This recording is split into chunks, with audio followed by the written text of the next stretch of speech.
ඔන්න ඉතින් අද මම ඔයාලත් එක්ක හදාගන්න යන්නේ ක්‍රිස්පි බ්‍රෙඩ් වලින් හදපු රසම රස කෝන් ඩොග් තමයි මේ පේනව නේද? මෙන්න මේ වගේ ලස්සනට රසට හදාගන්න පුළුවන් කෝන් ඩොග් එකක් ගැන තමයි මම අද ඔයාලත් එක්ක කතා කරන්න යන්නේ. ඉතින් මම මුලින්ම කරන්නේ පෑන් එකකට තෙල් චුට්ටක් දාගෙන අපේ මේ ඕන කරන සොසේජ් ටික පොඩ්ඩක් විතර වගේ රත් කරගන්න තමයි හදන්නේ. මේක මම සොසේජ් එක දෙකට කපා ගත්තා මොකද ටිකක් දිග වැඩි ඒක නිසා.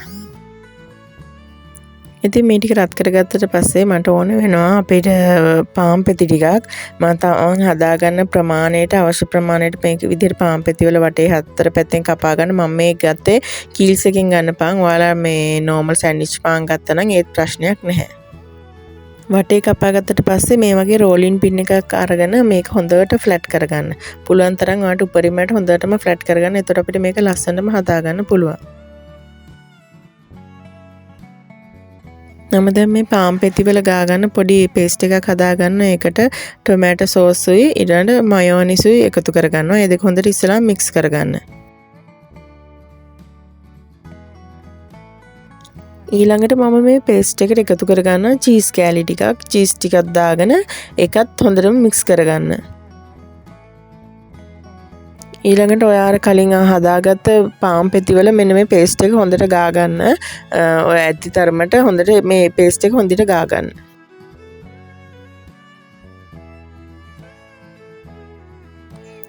මේ විදිහට පේස්ට් එක පාන් පෙති වල ගාගත්තට පස්සේ අපි අර කලින් පොඩක් මේ ෆ්‍රයි කරගත්ත සොසේජස් එක අරගෙන ලස්සනට මේ වගේ හොඳට තියාගෙන පරිස්සමින් රෝල් කරගන්න.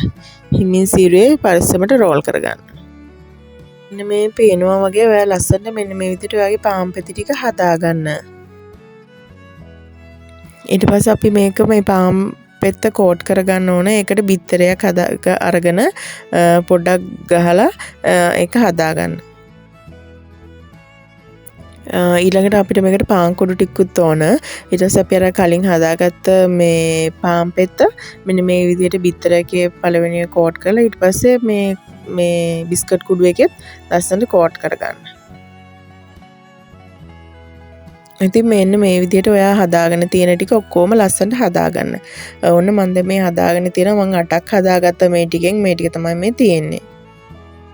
දැන් ඊට පස්සේ අපිට මේ ටික බෙද ගන්න තමයි තියෙන්නේ. මේකට සාමාන්‍ය තරමට ගොඩාක් ගැඹුරු තෙලෙම ඕනේ නැහැ. normal ප්‍රමාණයට තෙල් ටිකක් දාගෙන මේක හොඳට බෙද ගන්න.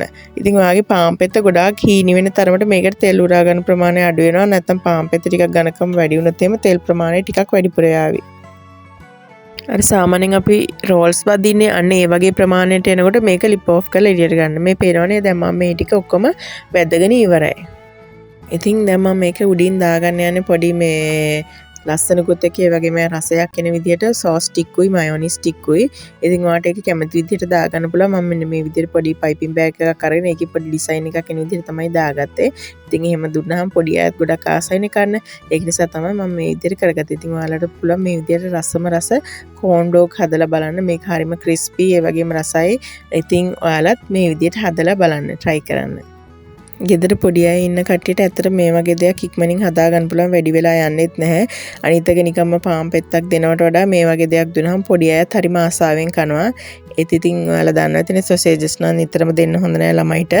ඒ ගැනත් හිතලා ඉඳලා හිටලා දවසක මේ වගේ දෙයක් හදලා දෙන්න. එතකොට ළමයි හරිම ආසාවෙන් කාවි. ඉතින් මගේ වීඩියෝවත් එක්ක එකතු වෙලා හිටිය ඔයාලට බොහොම ස්තුතියි.